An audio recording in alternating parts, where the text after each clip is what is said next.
discuss, please? Do you actually believe that quote? Yeah, for sure. I actually believe in that quote because people are not gonna. They do not. Everyone's playing 1 hour sets, 1.5 hour sets. There's no story to make, and it's just about coming and blasting your tunes and just going away. And I think with so many parties and festivals that are happening now, I think there can be a selection of DJs with longer sets for sure to present themselves and however they have to, rather than coming and just slamming all the the hits without any stories, because it's a change that's happening for the crowd also. They want to hear more of the artists and DJs presenting themselves for longer times. Like we had in early 2000s, everyone played longer sets, to be honest, but it has to be more selective for DJs and artists to come and play longer sets. That's what I believe in, completely. Whoever said that over here, bro, hats off to you. Yeah, nice one, Tuin. Yeah. Tuin, you believe that you believe your own quote, of course. Yeah, that was my own quote, but yeah, I do think that, and I see it personally for me as a DJ as well. When my manager says, "Okay, we have a booking for this city," first question I ask him is, "How long am I playing?"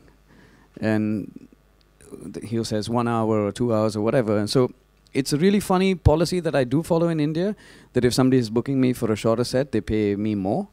But if they're booking me for a longer set, I'm happy to play for less, because that's what I enjoy doing, building a story and just laying it out there. We're selectors of music, and we're supposed to present the music in the best way possible.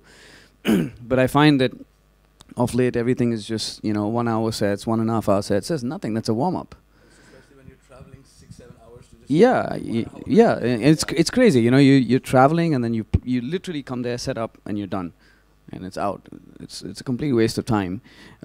Also, that statement was because I think it was 2 years ago, and I heard Jeff Mills at Warehouse 22, and he was doing a 6 hour 45-minute set, and I was there from start to finish, and I was like, this was awesome. But because sorry, just to butt in, but I get the feeling in Europe, especially this year, that that's over. That actual, I completely understand what you said. I think the festival organisers have kind of tried to do what they've done generally with EDM and squeeze everybody in, because they're not sure where the ticket sales goes. A bit like what Marco Bailey was saying earlier. Sometimes the kids coming through, they don't even need the social the productions. They just have the social media anyway. Yeah. But I get the feeling in Europe it's gone over now. For instance, like with the daybreak sessions at Tomorrowland as an example, 3 hours with Carl opening, and Ghost comes to them, they say Paul Kalkbrenner playing three hours from 12 till 3. There's numerous other areas on festivals now. Awakenings goes without saying, but maybe they even fell into the trap at a point. But I do believe it's kind of over in Europe. What you're saying? Yeah, I run a festival back home, and we have the same problem. Everybody's like, "Oh, why do you not have so many artists? You should have more artists. You should have a bigger lineup." Instead of actually giving the artists enough time to actually do what they do. But if the change is happening here, then I'm sure India and the rest of Asia will have a trickle-down effect as well, which is great, because right now it sucks. I think it's kind of 50-50 in Europe at the moment. In the last 2 weeks I've played like 3 slots that were like between an hour and 15 minutes and an hour and a half, which is not enough. And you're right, it's like you go in with the mentality of there's not any time to do anything here apart from bring the smashers out and the bangers. I finished my set there at 5 in the morning. I just played an hour and 15 minutes, and I was just getting going. And I was just, but there are other festivals that do give the 2-3 hour kind of slots to the DJs. So I think at the moment it's a mixture, but I agree. It's when you see you've got that amount of time, it's just get the bangers out, And it shouldn't be about that. It should be more. Yeah, let's try and go a place with this. So. We play in South America quite a lot, especially Argentina, and always when we play there, like the minimum set time's 3 hours. One of the last times we played La Plata, we played a 7-hour set, and that's to be honest, that's what I think DJing's about. You're building something over a period of time.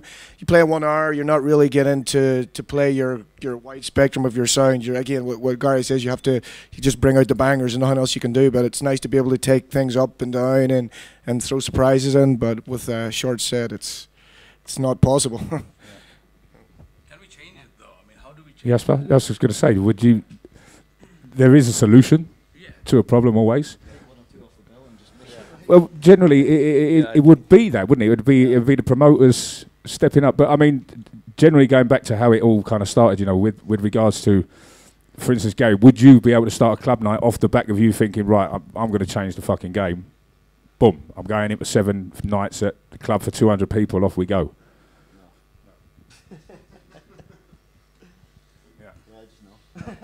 But I do think there should be a little bit of a nuance, because in festivals, yes, of course, a lot of artists are coming up and a lot of artists are booked on festivals. So yes, of course, there are a lot of artists playing 1 hour or 1.5 hours. But what I do see, especially in Holland, in Amsterdam and in Rotterdam, that the focus is more back to the club. And in the club, you can play 6-hour and 7-hour sets, and especially here in Amsterdam. There's one opening DJ, and then it's 5 hours of straight magic from the headlining DJ. So I think that's a good step back in the right direction, because I totally agree there are way too many artists playing so short sets, and that's what I think is different, not a good step. Yeah, and also the problem that I don't think we have a problem here with regards to time, but in India, the biggest problem we have is clubs not being able to run the hours that they should be running. You know, like in Bangalore, we shut at 1 in the morning, which is nothing because the crowd comes in at 11:30. You know, so so the main artist has an hour or 90 minutes at max, and then people start leaving. I mean, there are some cities that run longer, but Bombay is what, 3 o'clock? That's same as Scotland. Yeah, but again, it's just the challenge, I think, is to get people in early. If we get the people in early, then we can have longer slots. And sometimes the artist that's been booked doesn't want to play to an empty floor, which is another, problem that we face in India, and we can't really do much because unlike here, the traffic in India is crazy. So, like, you want to get to a venue, you have to leave like well in advance. I remember that I had to go to a gig, and the gig was literally 12 kilometers from my house. It should have taken me 45 minutes. It took me 3 hours and 10 minutes of just that's really driving. Crazy. All right, so we'll find a solution eventually, no doubt. Well, I mean, maybe that's it. Maybe you should sort of, in standard situations, just have it in your contract. Listen, I'm not going to play for any less than 3 hours. Yeah, that's what I've done. Yeah. Makes sense. Yeah. Okay, next situation. Nothing is new under the sun, but the music these days is getting less original by the minute. For an example, a very poor edit, actually, I might say this personally, of Born Slippy was #1 on Beatport last year. I mean, listen, what goes around comes around, but gentlemen, discuss. Are we losing the originality of techno music? Gary? I really need to think about this one. Has this been filmed? I don't want to lose my career. Yeah, I mean, I think let's just be politically correct here. I'm amazed at some of the stuff that's reaching the top of the charts and stuff. It's unbelievable. I question who's buying this stuff. I don't think people are buying it. I think they are buying it who released it or something, because I find it strange how certain tracks can reach that kind of level. To be fair, I'm going to stand up to Andrew Miller in this one. I know him personally, and do you know what?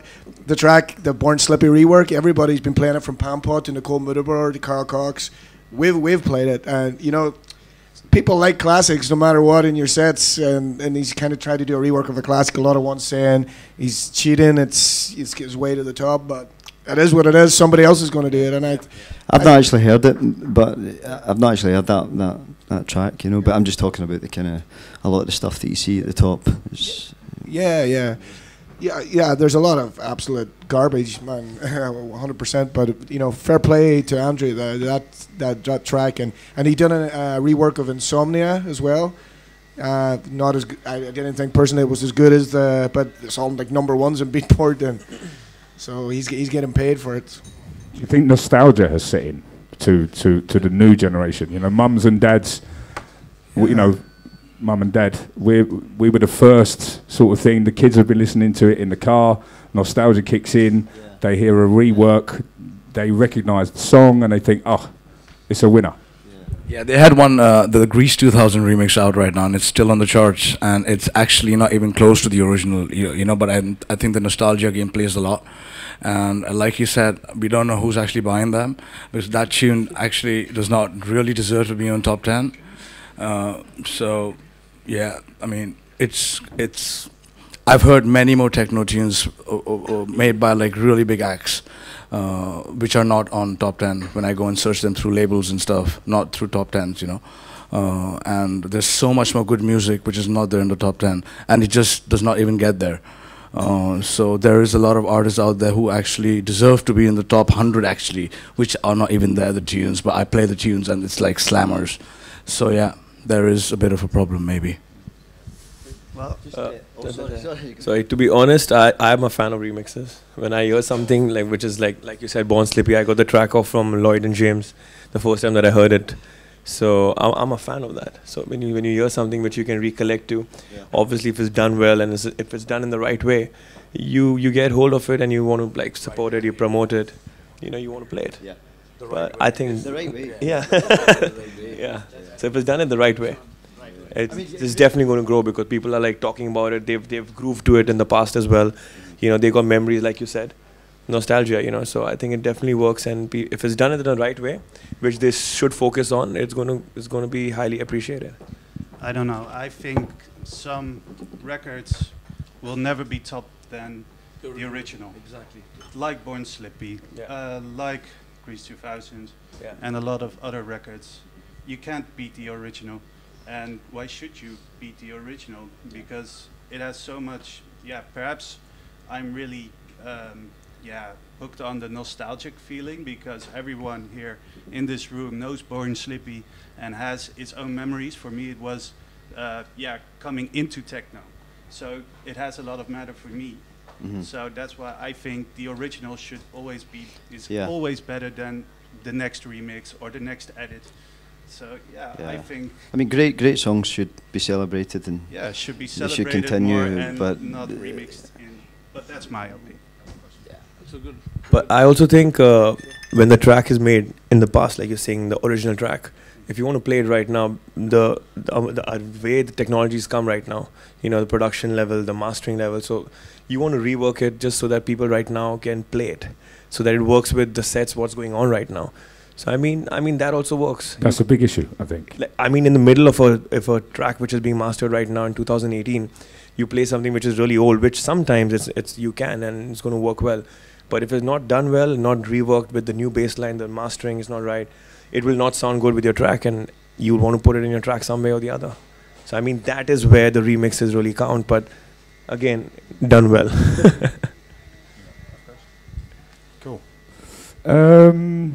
Yes, okay, so another statement. Is it more about the social media following, or is it truly about the music? How hard is it for a talented upcoming artist who has so much more potential than the ones who have more likes on social media to be booked and pushed by a promoter? How troublesome is it for a real talented musician, producer to come through compared to a social media wannabe, I guess? Yeah, it's getting hard. It's getting harder and harder for people with a talent who are maybe not so good at social media skills.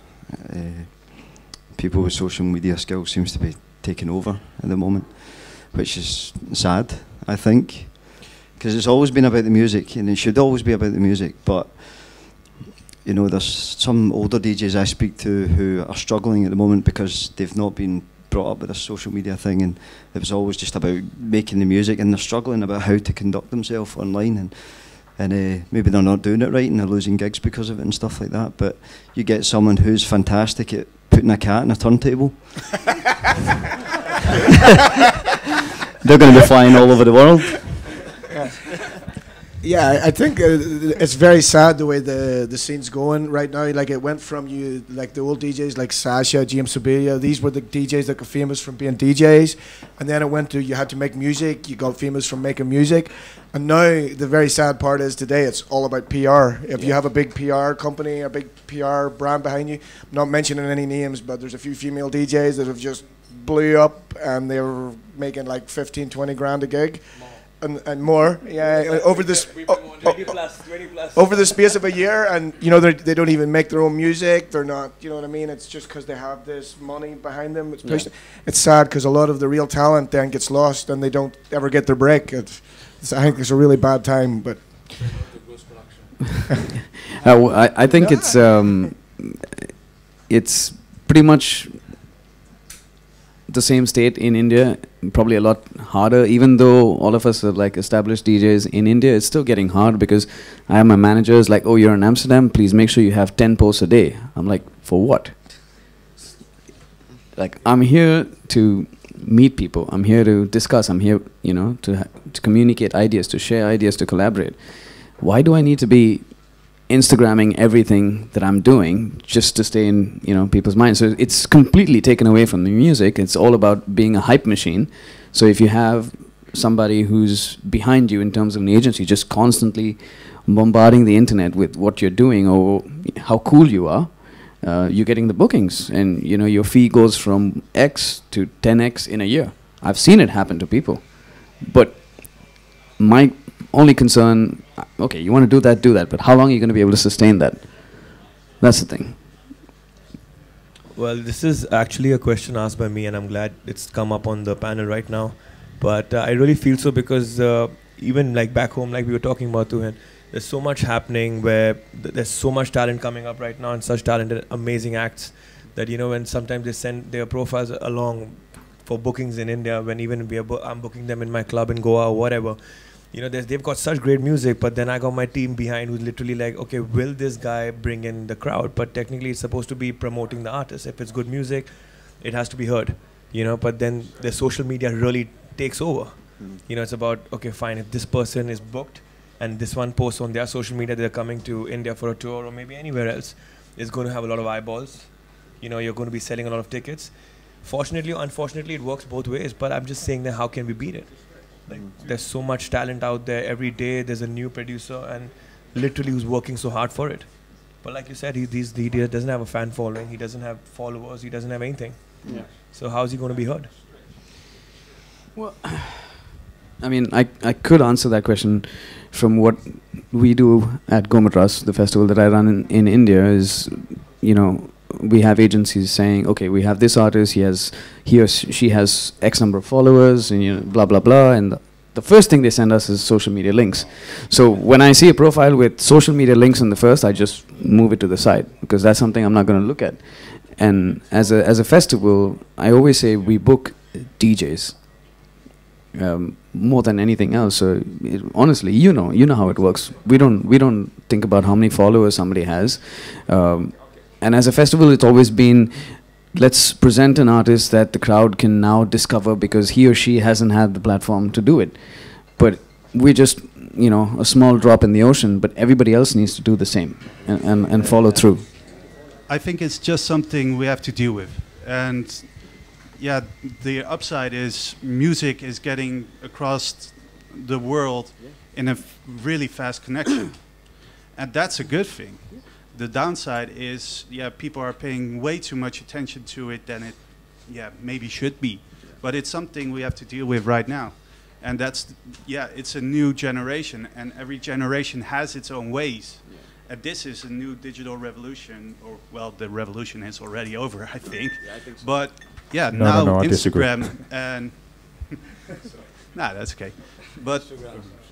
But yeah, nowadays technology is very important, and we have to live with it. Yeah. So yeah, just try to make the best out of it. true. Grudgingly. Yeah, I mean, that's a good point. I mean, yeah, it's like you're at a gig, you're having a great time, you're playing a great set. You know, the crowd's reacting to what you're doing. The last thing I want to do at that point is take my phone out and shoot a video of it happening. And I always say, like, people say, "Oh, how come there were no videos or pictures from your gigs?" Because it was a good gig. Yeah, you're busy. Yeah, because I was DJing. yeah, I'm operating electronic machines and turntables, my friend. That's when the management takes over, right?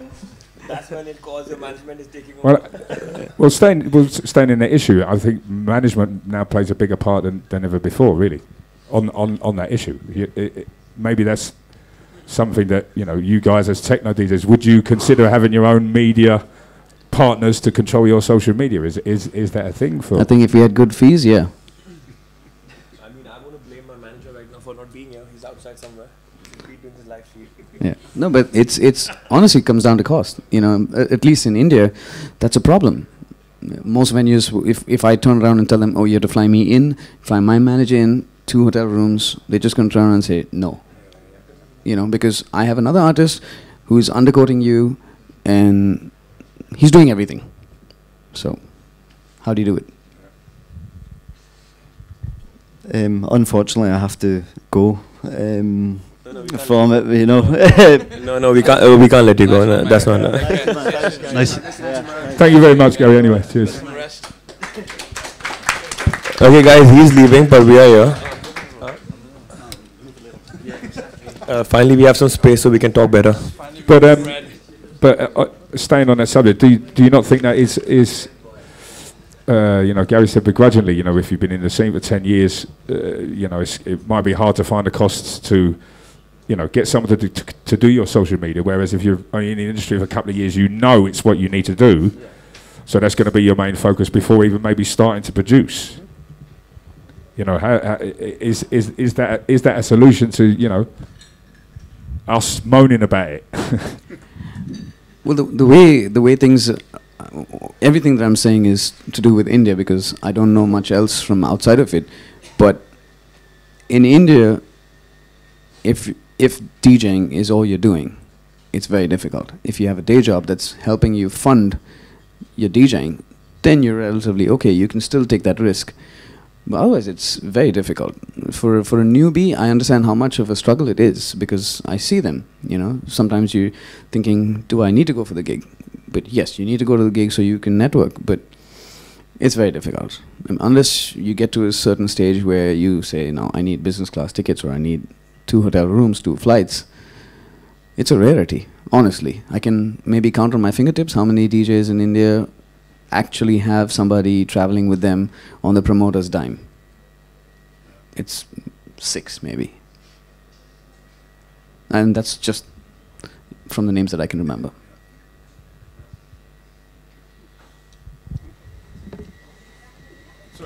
I was just contemplating the good old days.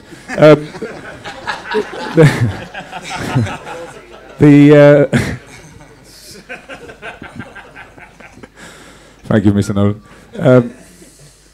So on the other point that was made or risen by you guys, it was kind of in the same situation, but there was, let me read it out. We think it's really sad in this day and age, a lot of artists have become famous overnight due to huge PR machines behind them, and a lot of these artists are not the musically talented or even for a fact produce their own music. Okay, but it's kind of the EDM scene as it is, but they have someone producing their own music for them, and then in some cases some are not even playing live. They are playing pre-recorded sets. The talented thing is, a lot of the more talented artists we still do unnoticed just because they don't have the money to fork out for huge PR boosts. It's kind of on the subject, but to pre-recorded sets, does that happen in techno? I haven't seen it before. I haven't known about it happening in techno. I've never seen a pre-recorded techno set before. EDM, yes. Yeah, EDM. Me neither. Me neither. Of course. Techno. But is there ghostwriters? Have you had have you had a call from somebody to say, like, listen, can you produce for me? I actually do it for a few people. I'm not saying their names because it's confidential. Yeah, but it's extra income, and you know, if the people want to pay me to make music for them, I'm not gonna argue. So whatever. But I would say 80% of the biggest artists in techno right now, maybe not 80%, maybe 70%. I'm not going to name names because it's a live stream. They don't make their own music, and everybody knows who they are. You know, everybody in the scene knows who they are. But some people do. Some people actually can make their own music, and they've got to a certain level, but they still pay different ghost producers just to try and change up their sound a bit. Yeah. I mean, wouldn't it be more like a kind of sitting in a room with your engineer and a musician, coming with the ideas? That's different, isn't it? I don't think that's ghost production. No, that's sitting with the engineer. Yeah. If you're going to spend all your hours in the studio with your producer, with your own ideas, not sitting on Skype and just saying, okay, you're number one. I've actually seen that happen. I've been around India 20 years, around the whole scenario. And I've had artists say that, okay, I ghost produce for this guy, and I'm like, what? I'm in shock. I mean, I know today if I wanted to, I could pay a lot of money to a producer because I don't have time to make music. but as an artist, they would, let's say, as a young EDM wannabe wants to come through and has fallen in love with your music to him and thinks, I want to have the same jobs that he's made. I want to sit in the studio with him. I want to learn everything from you. Can you help me? Is that start? I mean, you know, like, I'm going to be honest. That's how I started learning to produce. I didn't go to music school. I didn't. I actually started going to an engineer, and I started getting the files and started working backwards, tweaking the files, and I worked backwards, and that's how I learned to produce tracks myself. I kind of. I cheated at the start, and now I do everything myself, and I produce for other people now. But and there's different ways. A lot of people, they go to music school and they have a lot of education in music about frequencies and everything. I'm all self-taught from working backwards. So yeah, if I understand why people do it. Mm-hmm. But if you're just doing it and not actually learning and not wanting to learn how the music's made, then I think it's cheating. But when I started, I was watching, I was learning, I was writing stuff down, and that's how I learned. There's different methods of learning to produce, and that was my route. I think the majority of people in techno have learned that way, really, isn't it? It's just Yeah, and also actually going back to the first half of the question, whether I've seen pre-recorded sets. I don't think I've seen a pre-recorded set, but I've seen pre-sequenced sets. So like DJs who are on Ableton Live, to just have the entire, their project ready and hit play. But that's fair. That's not cheating. Yeah. That's fair. It's all done. So all the mixing is all done, and they just maybe tweak knobs on maybe a synth or an effect or something like that. But they're not picking and choosing the tracks. Then and there, it's all been done. I've seen that happen. But it's all their own music, though. Yeah, I've seen that happen. I think that's fair. But you mean like they've chosen the tracks themselves, or somebody else? Yeah, so like if you go into Ableton and then just flip the screen, it's it's like somebody's done a whole non-stop mix. It's but ready. Somebody else? You mean somebody else, not them? I don't know whether it's them or somebody else. But I think if your playlist is ready, there's no harm in that. Like I would say he's come well prepared. I would say, like he's been nervous about a particular gig, and he sat down like maybe 2 days just to be perfect when it comes to track selection, and he's got his whole track, put there. Yeah. But then is that live? That's is that live? That's my biggest grouse as well. I mean, live element will come from it. Maybe he selected maybe 10 tracks. I do that at times when I'm playing in a party. I have these 10 tracks in my mind that I know I'm going to play. But then when I go there, seeing the vibe of the people and how the party is, maybe I don't play the track which is supposed to be the third track. Suddenly I put the 6th track on the 3rd track, but the prep is still what counts, so that's the difference. Yeah, but I think I'm with you on that. I feel, yes, you have a bank of tracks that you're going to be choosing from, and you have, I always know what I'm going to start with, what I'm going to end with, but everything in the middle is on the spot. And as an artist, I feel like if you're going to watch a painter paint a picture, that is the art, isn't it? That is the art. It's very simple. If you're going to watch somebody paint a picture, you don't know what the person's going to do. He starts off. You're not going to come there with a stencil and then start painting over the stencil. Have the colors pre-programmed and then just have everything done. The whole joy is to watch somebody do it, on the spot. But these sets, whatever I've seen, it's literally track 1 to track maybe 22, 24. It's just playing. So he goes to the project, hits play, and the whole project just plays, and just tweak a delay or filter or something like that. So I don't know whether you count that as a pre-recorded set, but that's pre-recorded. That's pre-recorded. It does, right? Yeah. Well, There's also technology nowadays. You know, you have so much there. You know, if you're playing off record box, you got your whole pen drive plugged in and everything's right there. You know, so I really think that when you have the technology, you should make the most out of it. Why not? But that's the issue, though, right? You know, that's the issue. Are you making the most out of that? You know, but you know, it's just what Henny said. If people are coming for your music and they're coming to see you, it shouldn't really matter how you present it as far as they're concerned. They just want to hear the tracks.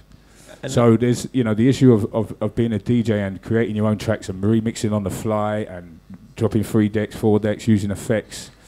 That, for me, is the ultimate creative process. You've made your music, True. And then you're going into your arena. You're going in with the gladiators, and this is where you can excel. And you know, do you think the young people are prepared to do that?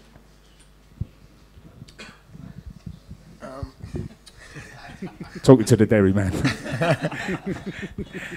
Sorry, I was thinking about the past there.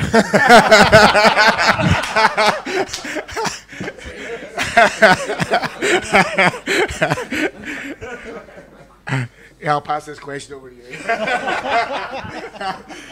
Pass. No, I think we need to start living in the present day, not in the past. Yeah. The past was the past, and we learned. Absolutely. That's absolutely true. I totally agree. Turn it off. Turn it off. Absolutely. If someone can entertain a crowd with pushing buttons pre-recorded, I salute him. It's entertainment for I'm sorry? the listener that decides what they want No. to hear. And he's doing a performance. Perhaps he's doing a little bit more than just pushing a few buttons. I have seen. Well, I seen the light show at Deadmau5, and that was quite amazing as well. And he does a lot with visual stuff. He did the Rick and Morty visuals with one of his sets at New Year's Eve, I thought it was. That's quite entertaining for me. And he is doing a performance.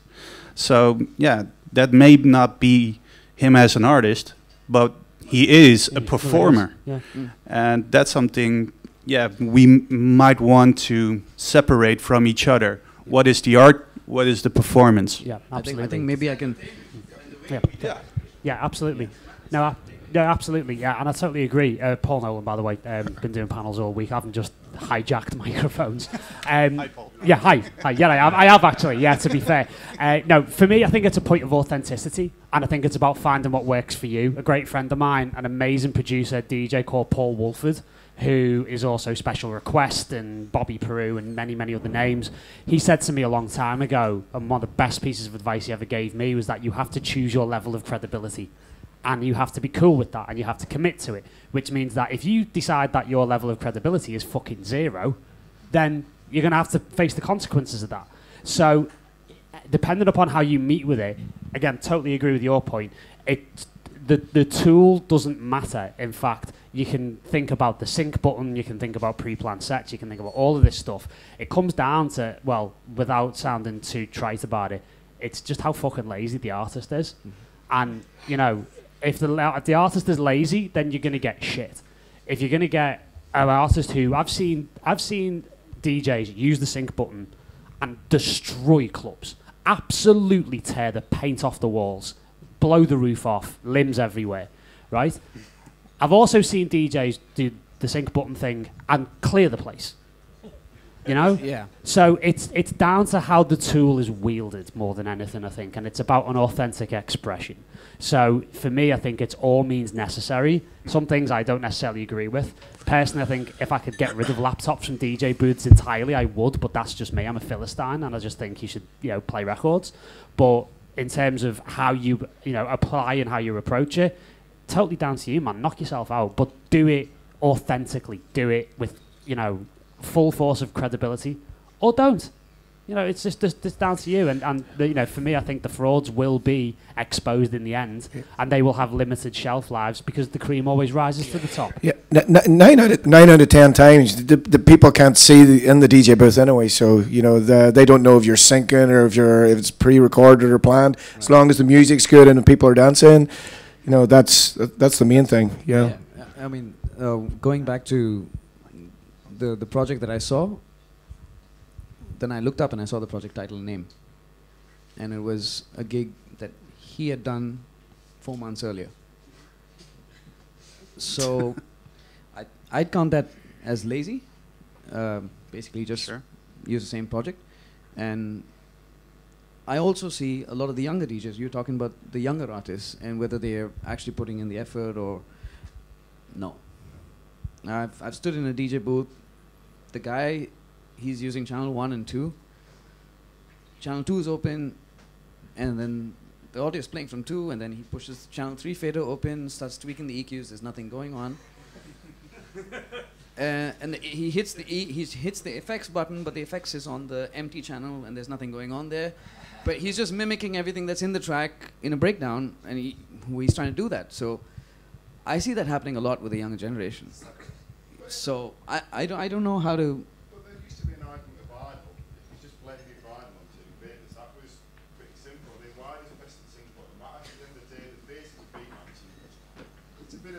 Yeah, no. The skill comes with the actual blending the records, so you're trying to sync in, and you're using the third deck convey, dipping the bass one record, the top link, the acapellas in, like James Holden used to do it. Yeah. You know, like that kind of DJ where you're almost using the tracks as like jigsaw pieces to build the puzzle. Yeah. You know, like I think people get a bit lost in syncing things. That beat matching isn't the skill in DJ. That's the bare bones minimum. The skill is. Don't teach it, the storytelling. The end you've got that or you don't. Experience comes. Yeah, I believe that. I think you said it though. You either got it or you don't. It's because like you say, beat matching is quite simple. If you've got a little bit of rhythm, you should be able to get that quite easy. But the storytelling is the storytelling is the hardest. Canvas. That's the hardest. I think there's no compromise for experience.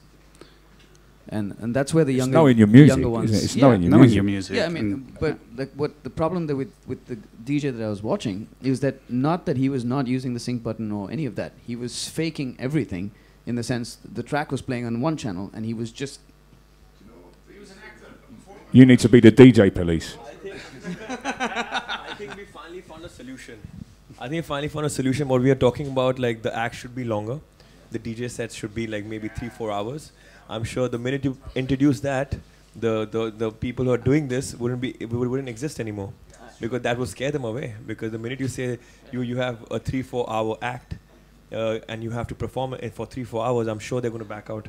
I'm sure they're going to be like, I'm really happy with 1 hour so that I can prepare and do my act. Press those sync buttons here and there and just get out of it. But you're actually asking them to star in a movie, for 3 hours.